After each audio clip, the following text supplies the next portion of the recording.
Hello and welcome back to another episode of the Bad Ideas Garage. My name is Steven and I'm very excited that I finally get to introduce to you my 1981 Subaru. I've been talking about this a lot. I've had this car forever and I'm finally making a video and I hope you enjoy. Surprise! So a little bit of history about this car. This was my very first car that I ever owned. I got it when I was 14 years old and I couldn't even drive it.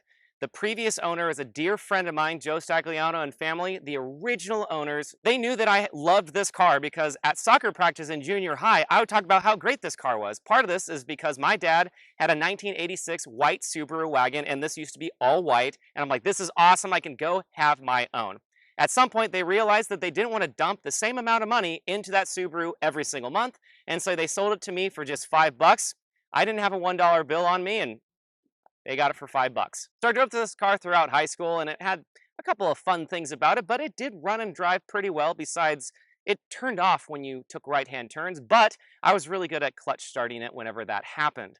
Now, when I went to college, I decided, you know what, I needed that $600 that I sold this car for, and so I let it go to a friend of mine, and I regretted that ever since.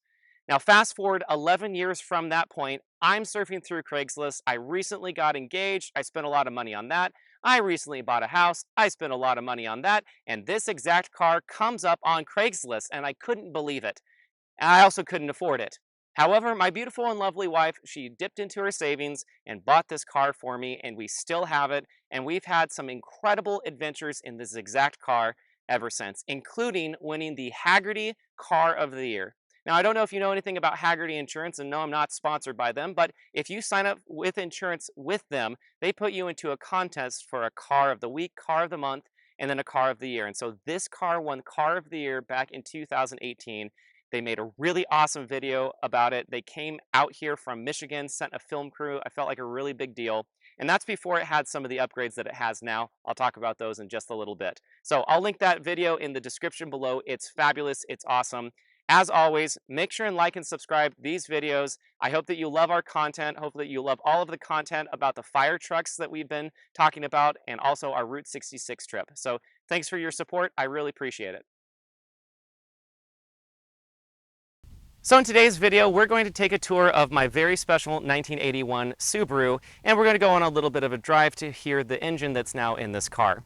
At some point over the last couple of years, the EA81 engine that was in this car that made about 73 horsepower, it started to smoke, and I couldn't quite figure out if that was from maybe the valve guides or maybe something internal. But before I really got too far into it, I talked with a couple friends of mine, and what used to be really popular in these was to swap an EJ into this. And so I worked with a company called Anderson Fabrication. They're up in Estacada, Oregon, and I got an adapter plate for this, and then I swapped in an EJ22 from a 1995 Subaru Legacy wagon. Now, when I went up and got that Subaru Legacy wagon, here's a video of what that looked like. That wagon had a lot of oil leaks, and the reason why I got that particular one is because it had relatively low miles, only 170,000 miles on it. So I thought that that was my best bet to be able to get something that had a good engine in it to swap into this drivetrain. The good thing about this is once you have that adapter plate, it bolts right up to the transmission. This already had a 5-speed in it. There's what's called a Jerry's 5-speed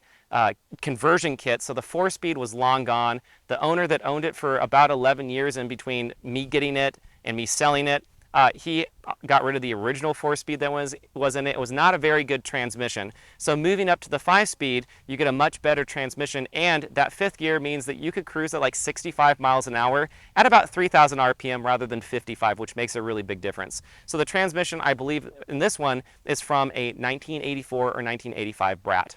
I had already put a Weber carburetor on this, which made a really big difference. It really pepped it up.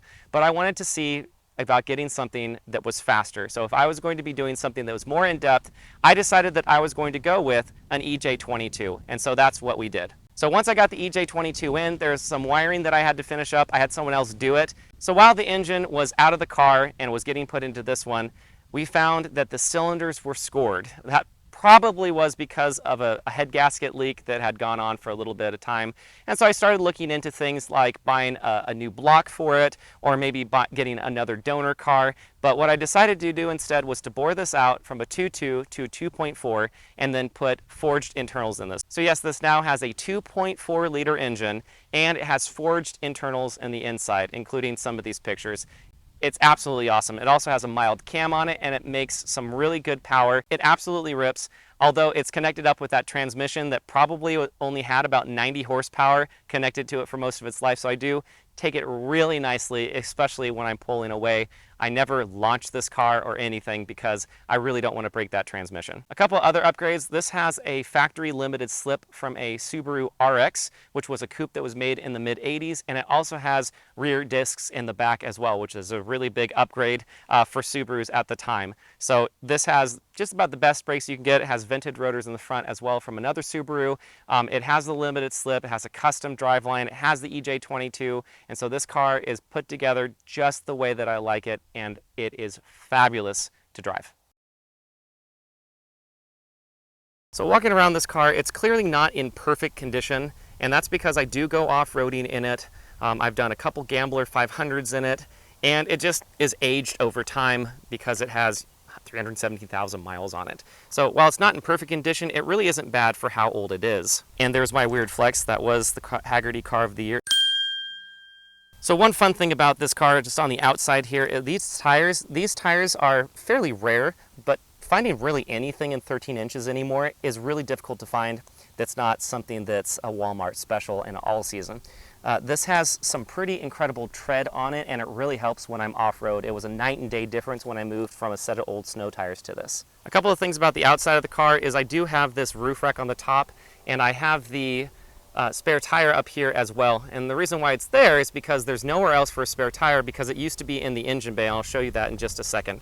I also have a Rotopax on the back because, believe it or not, this has like a 9-gallon gas tank. So when I'm out doing the Gambler 500, I've had to use this a couple times already. It's really helpful that I have an extra 3.5 gallons there. Another fun thing about this car, there's what's called a passing lamp. It's right down there. Not really sure what the original intention for this was, but that means that I have 3 headlights. So the third eye, the third nipple, whatever you want to call it, I have it in mine. It works, and I'm not quite sure the original intention for it, but it's awesome. All right, let's head into this interior. So these are not the original seats, nor is that the original shift boot. You can see that back here, these are the original seats, and I really wish that the ones that I had in here I still had because I'd try to reupholster them. The ones in the front, when I had them, were in really bad condition. These are great though. It's hard to find seats that are so narrow that fit into where the seat rails are. So I'm still in the process of building this new center console here for my LED bar. This Garmin's really helpful when I'm off-roading, and then a couple of my accessories that I plan on putting up there. This does not have air conditioning. I thought about putting it in when I did the motor swap and decided against it. The way that these light up at night, it just looks absolutely spectacularly awesome, retro, 80s, and very, very orange. This gauge cluster I also absolutely love. And all of the gauges work. Of course, the speedo is driven off the transmission, and of course the odometer still works. So for the speedometer is a really interesting situation because in order for me to get the car to think that it wasn't in park, because I got from an automatic, there's actually on the back of here, I had a friend of mine put a little tiny magnet that hooked it up to the vehicle speed sensor, and that tells the car, and I've looked at this with OBD because yes, this has an OBD2 port on it now. So when that happens, you can hear it clicking a little bit, but it tells the car not to be in park, and that actually gives a different fuel map, and the car goes way faster. And then moving into the back, I can fit my kid's car seat back here, which is pretty cool. And then here's all my stuff for when I go off-roading, just to make sure that I'm prepared if I need to spend the night in this car. Yes, I have spent the night in this car, and it's actually not that bad with that seat down and then that seat all the way forward. I mean, the lights, we have lights that turn on. Down here, this is an aftermarket fan switch because I have aftermarket fans. This car does run a little warm. The passing lamp. Over here you have your regular windshield wipers, and all of this works. There isn't really much in this car. It's a very, very simple car. You can have the air that comes in from the rotor knot. I mean, that's pretty much it. And I do have a clock that you'll see in a moment when I start this up. So that's pretty much it. There really isn't much to this car. There's a couple of lights, and there are blinkers, and there's a heater, a gas pedal and a brake pedal, and a manual transmission. That's about it. So let's go ahead and I'm going to rev it a couple times so you can hear what that sounds like. It's absolutely fabulous. And then we're going to go on a drive. Hear that electronic fuel pump in the back? There it goes. So it's already warm, so I can do this. It's going to be okay.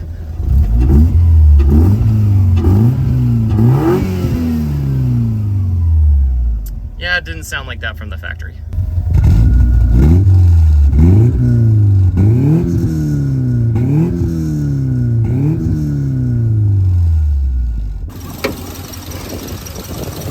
All right, here it is. So it is really dirty, but yeah, I have an OBD port back there, and I know I need to clean up some of this wiring still, but it runs great.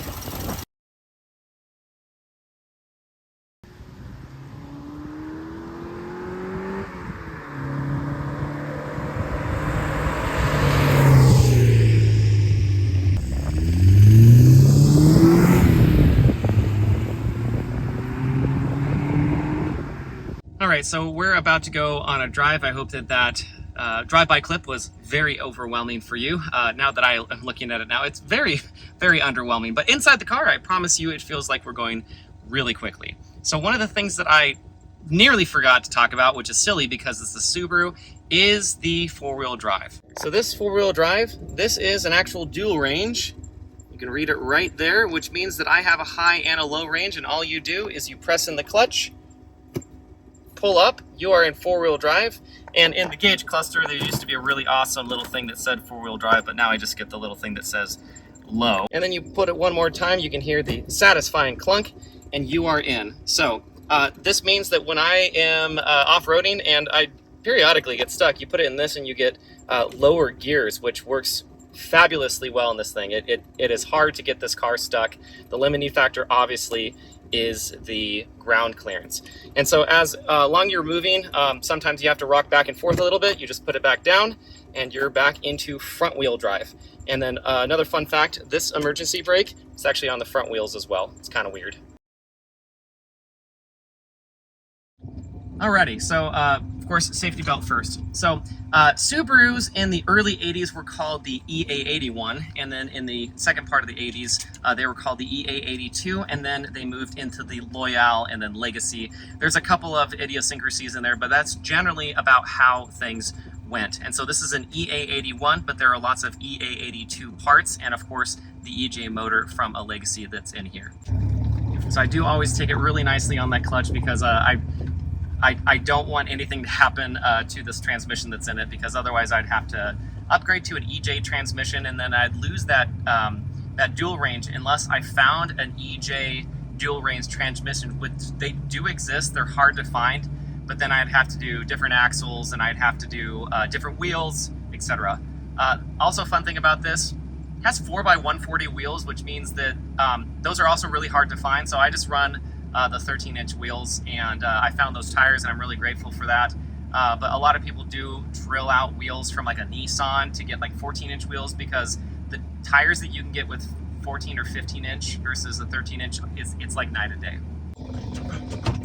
Even though it's the middle of October, it's like 85 degrees here, so I have my auxiliary fans running, but I can't leave this window open because then you wouldn't be able to hear me whatsoever. So let's go and just get out on this road here.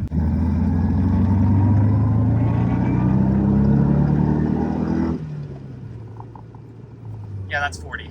You don't have to go fast to have a lot of fun. I'm in 5th gear, doing 40 miles an hour. It's just great.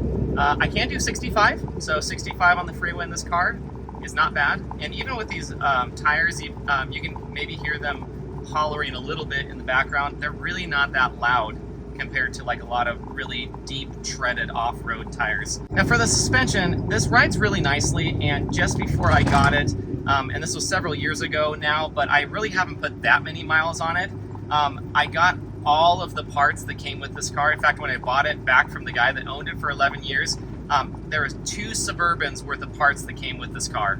I did give lots of them away just because I was living with my parents at the time. I was going to be moving into my new house with my new wife, and I didn't want to immediately scare her away. So I gave a lot of those parts away. I put a lot of parts on it, like the transmission and the RX rear differential. Part of those boxes of parts, I saw a couple of boxes that said KYB adjustable struts, and the boxes were empty, and I'm assuming that that's what's on this. And if that's the case, it rides really well. And I mean, I off-road, I rallycross, I autocross, I drive this car pretty hard for what it is, and it rides phenomenally well for whatever is on there. It does ride a lot better than the old shocks that were on it back when I was in high school. It didn't ride very well back then because I was in high school and shocks were the very last of my worries. The brakes work really well. They don't lock up so quickly like I thought that they would for being upgraded brakes on this car. You give it really good brake pressure, and this car does stop. It'll lock up only when you are in really, really slick conditions, like when I'm trying to stop for the box at the end of a rallycross run. But the transmission shifts very well. The 5-speed is from what I think is a Subaru Brat from the mid-'80s. It's got really long throws, but it's not necessarily out of the question from what you would get from other cars in the 1980s. The third gear can be a little floaty, and then first gear, it sometimes will pop out of gear when I'm crawling and off-roading, but those are really, really minor things comparatively. Okay, I'm gonna give it some gas again. It's fun to watch the tachometer go up to 5,000 RPM in this car because that was just about redline with the old engine. And I mean, the engine really wouldn't spin itself that hard. I kid you not, it'd get up to about 4,500 RPM. It just didn't really feel like I wanted to go. This one goes all the way up to the factory redline, which I believe is 6,500 RPM. It sounds really nicely. A little bit of hum from those tires, but otherwise this car drives really well, really straight. The brakes work well, the suspension feels good, and it's just a heck of a lot of fun. On my last trip, when I was off-roading, I actually got like 21 miles to the gallon, and then when I was on the highway portion driving back, this car got 27 miles to the gallon, which in the old engine, even though it was less power, I never got that good a gas mileage. So actually, I could probably daily drive this car. I mean, I'm a little, I don't know, in my older age, I really like air conditioning, and right now, maybe you can't see the sweat beating off me. It's very, very hot in here, but in the winter months, I could very easily daily drive this car because it does what it needs to do. It runs really well, and again, I'm very thankful that I own it still. So thank you, honey, for buying it back. Do you love this car? Oh yeah. You hesitated. I did not. You hesitated. I bought you this car. You look really good. I like your hair. Make it go crazy. Ready, set, go! Race car. And the speed limit is 55, and I did not even brake it. What do you love about this car, honey? I love its uniqueness. I love that you love it so much. I love that Noah loves it so much. And it's just very original, unique, one of a kind. I'll tell you my favorite things about this car is that it is mine. Got the cool story, thanks for buying it for me. Makes all the right noises, and it'll literally go anywhere. A lot of it has to do with the stories and the fun places that we've been together in it. And so that is the story of my 1981 EJ22 Subaru. Now, this has had a crazy history in my life, and I'm very grateful that I still own it. Thanks, Ashley, you're the best wife ever. I've owned about 50 cars in my life, and my wife and my parents, they still love me, even though I have a problem with cars coming and going, but I still have my very first car, and not a lot of people can say that, so I'm extremely grateful for that. And then when my wife bought it back for me, we went on a lot of really great adventures together, and then now with my son and then our upcoming son, we get to go on adventures together, and I'm so grateful for that The history of this car is going to just continue getting richer and richer with the Hodges family.